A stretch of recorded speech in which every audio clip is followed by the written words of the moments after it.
I am a dude known as Mr. Beat. Over the years, I have encountered opinions online like this. Talking about the wicked ones in the Jewish community that run America, run the government, run the world, own the banks, own the means of communication. They are my enemy. Jews control the mass media in this country. They control the United States federal government, and they control the Federal Reserve Bank. I'm here to spread ideas, talk, in the hopes that somebody more capable will come along and do that. Somebody like Donald Trump, who does not give his daughter to a Jew. Jews will not replace us! Jews will not replace us! Pretty disturbing, yes. And then I went to my colleagues and asked them this question. If there was just one group of people that has been kind of consistently persecuted throughout world history, what's the first group that comes to mind to you? I probably should tell you here that I did not tell them what to say beforehand. This was not scripted. In fact, they had no idea what this video was going to be about. They just were being nice and said, yeah, sure, I'll answer a couple questions on camera for you.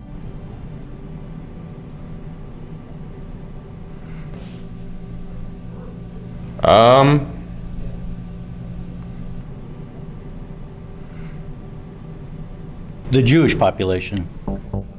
Jewish people. The first group I probably think of with that would be the Jewish people. Almost every single one of my colleagues said the same thing. They said the same group was the one that first came to mind when they thought about groups that were targeted throughout world history.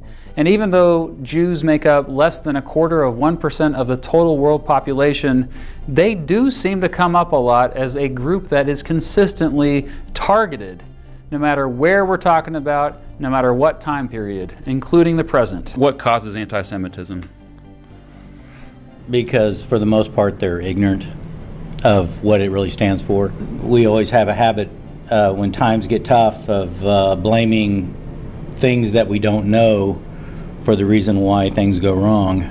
I would say in a lot of cases because they've been a minority group in an area that's been in a lot of, many of the places, made them an easy scapegoat for a lot of majority groups to persecute or to blame social ills on. I think they've disseminated throughout many of the populations of the European countries and have always been a minority. They have been easy to be picked on and persecuted and scapegoated for many of the problems of countries as they've gone through economic turmoil and political turmoil. And not to discount any of my colleagues' opinions, they were all great answers, but I did my own research on this, and here is why Jews are hated.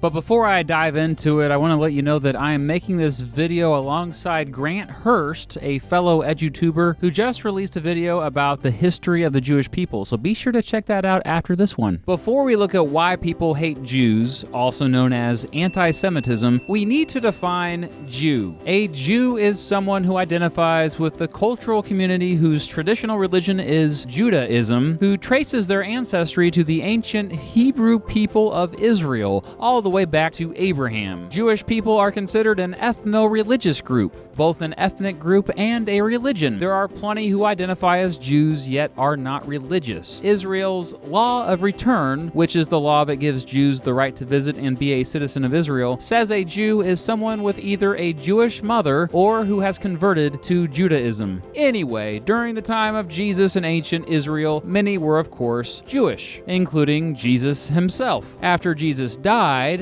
his followers started a new religion called Christianity. As Christianity spread, and as more and more Roman emperors converted to the religion, Jews became marginalized in society. Even though Jews worship the same God as Christians did, Roman rulers viewed the refusal of the Jewish community to accept Jesus as the Messiah as a threat. They straight up passed laws that discriminated against Jews. In the year 399, a law saying Jews couldn't marry Christians. In 439, a law saying Jews couldn't hold positions in government. In 531, a law saying they couldn't appear as witnesses against Christians in court. Rumors began to spread that Jews had horns and tails and that they killed Christian children and used their blood for rituals. In the Middle Ages, many societies forced Jews to live in segregated ghettos and wear special clothing. The Catholic Church did not allow Jews to own land, so Jews couldn't build up wealth through property. However, the church also didn't let Christians loan money for profit.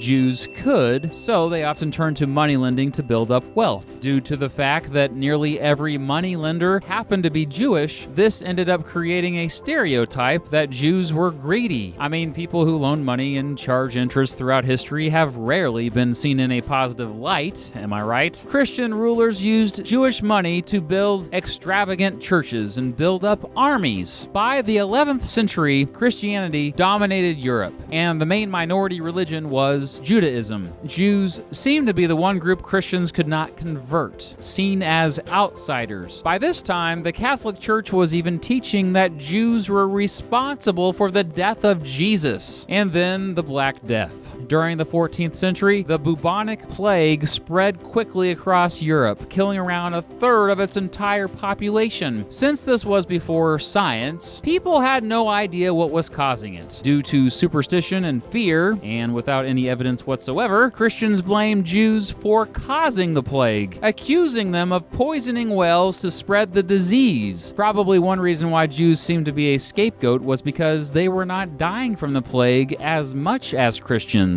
We now know this was because Jews were generally isolated in ghettos away from Christians during this time, and because they were better about cleaning themselves and washing dead bodies before burial due to their religious customs. Still, tens of thousands of Jews were burned alive after being blamed for causing the plague. In 1543, Martin Luther, who gets credit for starting the Protestant Reformation, wrote a pamphlet called On the Jews and Their Lies. In it, he claimed Jews thirsted for Christian blood, and he actually encouraged the killing of Jews. Wow. Looking ahead at 1873, when the term anti-Semitism first appeared by a dude named Wilhelm Marr. Marr wrote that Jews were secretly trying to take over the government and that they shouldn't be citizens. In 1894, in what became known as the Dreyfus Affair, authorities accused a Jewish French army captain named Alfred Dreyfus of selling military secrets to the Germans. After evidence proved his innocence, anti-Semitic French authorities covered that up so he would be found guilty anyway. In 1903, the Russian secret police published some fake documents that were known as the Protocols of the Elders of Zion, which described a conspiracy by rabbis to take over the world. The Russian secret police later murdered entire Jewish communities. After the communists took over in 1917, more than 500 Jewish communities in Ukraine were wiped out, and around 60,000 Jews were killed in what became known as pogroms. Today, the word pogrom means any organized massacre of a certain ethnic group.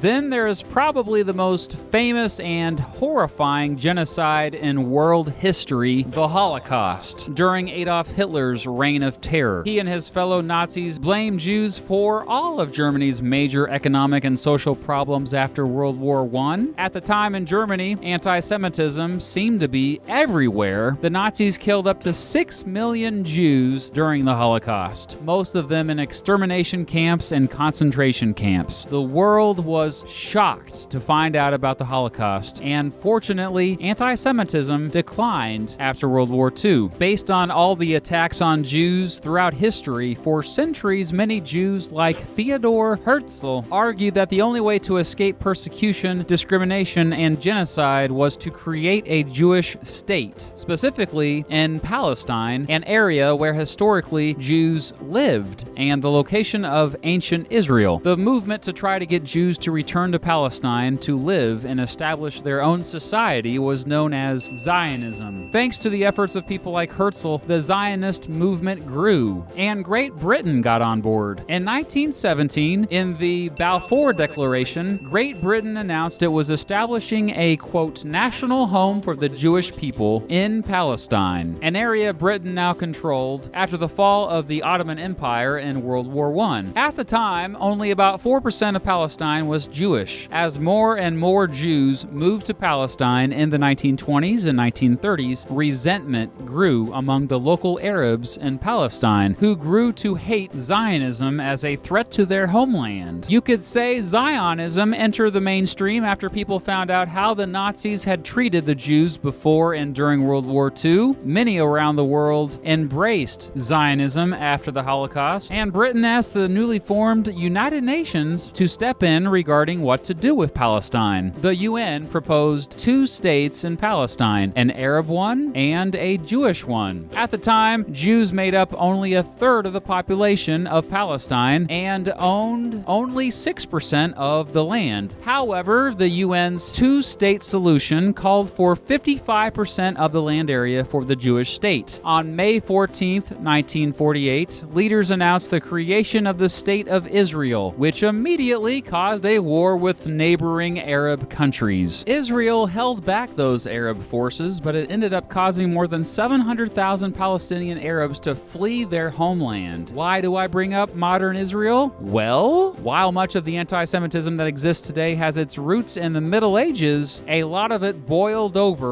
with the creation of Israel. You have as well a new form of anti-Semitism that is closely linked with anti-Zionism and hostility towards Israel. There is legitimate criticism of the policies of Israel, but there is a fine line that some people cross very easily between criticism of Israel and anti-Semitism. In other words, some claim the creation of Israel and how the Israeli government has treated Palestinians and other Arabs ever since has also caused a new wave of anti-Semitism. Fortunately, today we don't see the systematic government-sponsored discrimination and genocide of Jews that we used to see prior to and during World War II.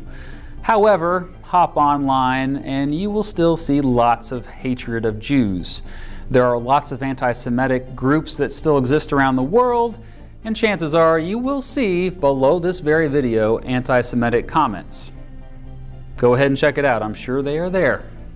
Even if it's not straight up hatred, stereotypes persist about Jews. In 2009, an Anti-Defamation League poll found that 18% of respondents believe that, quote, Jews have too much power in the business world. And 13% of respondents said Jews, quote, are more likely than others to use shady practices to get what they want. Another poll given to citizens of Egypt, Lebanon, and Jordan found that more than 89% of respondents had a, quote, very unfavorable opinion of Jews. We know the history now, but why does anti-Semitism persist? Well, I think David Feldman, director of the Pears Institute for the Study of Anti-Semitism, puts it best, quote, people who dislike Jews rarely dislike only Jews, unquote. Jews often get lumped with other hated groups, all convenient scapegoats. When people today blame the Jews for the world's problems and say they secretly control everything, these are just old traditions passed down and taught to them. They are, frankly, unoriginal. So there's a lot of momentum that is hard to reverse. Jews have faced persecution, discrimination, and violence against them around the world for a couple thousand years after all. And while the bigger question is always,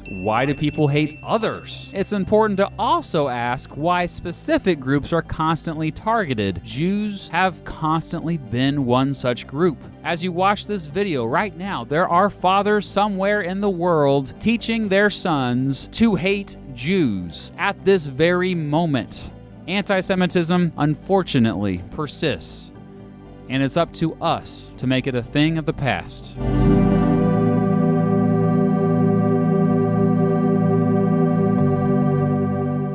If you could just think of the first group that comes to mind as the most persecuted group in world history, what's the first group that just pops in your head?